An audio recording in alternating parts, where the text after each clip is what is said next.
Hi friends, welcome back to our channel. നമ്മൾ ഉണ്ടാക്കാൻ പോകുന്ന ഒരു അമേരിക്കൻ ചോപ്സിയാണ്. കൂടാതെ ഞാൻ അതിൻ്റെ കൂടെ ഫ്രൈഡ് റൈസ് കൂടെ ഉണ്ടാക്കുന്നുണ്ട്. അപ്പോൾ നമുക്കത് ഉണ്ടാക്കി നോക്കാം. അതിനു മുന്നേ ആദ്യമായി നമ്മുടെ ചാനൽ കാണുന്നെങ്കിൽ എല്ലാവരും ഈ ചാനൽ സബ്സ്ക്രൈബ് ചെയ്യാൻ മറക്കരുത്. ചോപ്സി ഉണ്ടാക്കാൻ ഞാനിവിടെ എല്ലില്ലാത്ത ചിക്കൻ എടുത്തിട്ടുണ്ട്. ഒരു 500 ഗ്രാമോളം ചിക്കൻ എടുത്തിട്ടുള്ളത്. ഞാൻ കുക്കറിലേക്ക് ആവശ്യത്തിന് വെള്ളവും ഉപ്പും ചേർത്ത് കുക്കറിൽ നമുക്ക് 2 വിസിലടുപ്പിക്കാം. വെന്ത ചിക്കൻ നമുക്കിനി ഒന്ന് കൈകൊണ്ട് തന്നെ നന്നായി ഒന്ന് പിച്ചിക്കിറിയ ശേഷം മാറ്റി വെക്കാം. ശേഷം ഞാനൊരു കുറച്ചധികം മാഗി എടുത്തിട്ടുണ്ട്. ഞാനിപ്പോൾ കുറേ ഉണ്ടാക്കുന്നുണ്ട്, അതുകൊണ്ട് തന്നെ കുറച്ചധികം മാഗി എടുത്തിട്ടുണ്ട്. ഇനി നമുക്ക് മാഗി വേവിക്കാൻ ആവശ്യമായ വെള്ളം ഒരു പാത്രത്തിലേക്ക് ഒഴിച്ചിട്ടതിന് ശേഷം ഞാനതിലേക്ക് ആവശ്യത്തിന് ഉപ്പുകൂടി ചേർത്ത് ഒരു സ്പൂണോളം ഓയിലും ചേർത്ത് ഒന്ന് തിളപ്പിച്ചെടുക്കുന്നുണ്ട്. ശേഷം നമുക്ക് മാഗി എല്ലാം ഇട്ട് കൊടുക്കാം. ഒരു ഹാഫ് കുക്കേ ആകാൻ പാടുള്ളൂ. ഒരു 2 മിനിറ്റോളം ഞാൻ വേവിച്ചെടുക്കുന്നുള്ളൂ. ഇനി നമുക്കൊന്ന് കോരി ഒരു പാത്രത്തിലേക്ക് മാറ്റാം.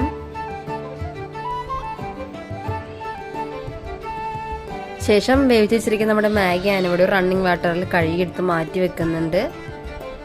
നന്നായി നമുക്കൊന്ന് കഴുകി മാറ്റി വെക്കണം. ശേഷം നമുക്ക് ഈ മാഗിയൊക്കെ ഒന്ന് ഫ്രൈ ചെയ്തെടുക്കാം. അത് ഞാനിവിടെ ഒരു ചീനച്ചട്ടിയിലേക്ക് ഫ്രൈ ചെയ്യാൻ ആവശ്യമായ അത്രയോളം ഓയിൽ ഒഴിച്ചു കൊടുക്കുന്നുണ്ട്. ഓയിൽ ചൂടായി ഒന്ന് വരട്ടെ. നമ്മുടെ ഓയിലൊക്കെ ചൂടായി വന്നിട്ടുണ്ട്. ശേഷം നമുക്കതിലേക്ക് കുറച്ചായിട്ട് മാഗി ചേർത്ത് വറുത്ത് മാറ്റി വെക്കാം.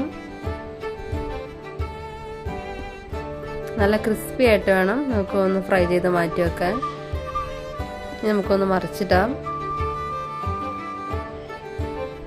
അത് നമുക്ക് തിരിച്ച് മറിച്ചിട്ട് ഞാനെല്ലാം ഒന്ന് ഫ്രൈ ചെയ്തെടുക്കുന്നുണ്ട്. നമുക്കൊന്ന് മാറ്റി വെക്കാം. അതുപോലെ എല്ലാം നമുക്കൊന്ന് ഫ്രൈ ചെയ്ത് ഇതുപോലെ മാറ്റി വെക്കാം. ഇനി നമുക്കൊരു പാത്രത്തിൽ 2 സ്പൂണോളം കോൺഫ്ലവറും വെള്ളം ഒഴിച്ചൊന്ന് മാറ്റി വെക്കണം.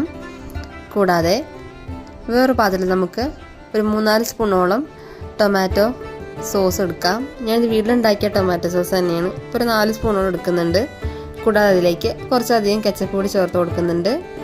ഇനി അത് മിക്സ് ചെയ്തതിന് ശേഷം ഞാനതിലേക്ക് 1 സ്പൂണോളം പഞ്ചസാര കൂടി ചേർത്ത് നന്നായി ഒന്ന് മിക്സ് ചെയ്ത് മാറ്റി വെക്കാം. ഇനി നമുക്കിതിലേക്കുള്ള വെജിറ്റബിൾസ് ഒക്കെ എടുക്കാം. കുറച്ച് സ്പ്രിംഗ് ഓണിയൻ, ഒരു ക്യാപ്സിക്കം, കുറച്ച് ബീൻസ്, കുറച്ച് മഷ്റൂം, 3 ക്യാരറ്റ്, പർപ്പിൾ ക്യാബേജും ഗ്രീൻ ക്യാബേജും ഇത്രയാണ് എടുത്തിട്ടുള്ളത്. ഇവ നമുക്കൊന്ന് കട്ട് ചെയ്യാം. സ്പ്രിംഗ് ഓണിയനും ക്യാബേജും കൂടാതെ 3 പച്ചമുളകും കുറച്ച് വെളുത്തുള്ളി കട്ട് ചെയ്തും എടുത്തിട്ടുണ്ട്. ശേഷമുള്ള വെജിറ്റബിൾസ് എല്ലാം ഞാൻ നീളത്തിൽ കട്ട് ചെയ്ത് മാറ്റി വെക്കുന്നുണ്ട്. ഇനി നമുക്കൊരു ചീനച്ചട്ടിയിലേക്ക് 2 സ്പൂണോളം ഓയിൽ ഒഴിച്ചു കൊടുക്കാം.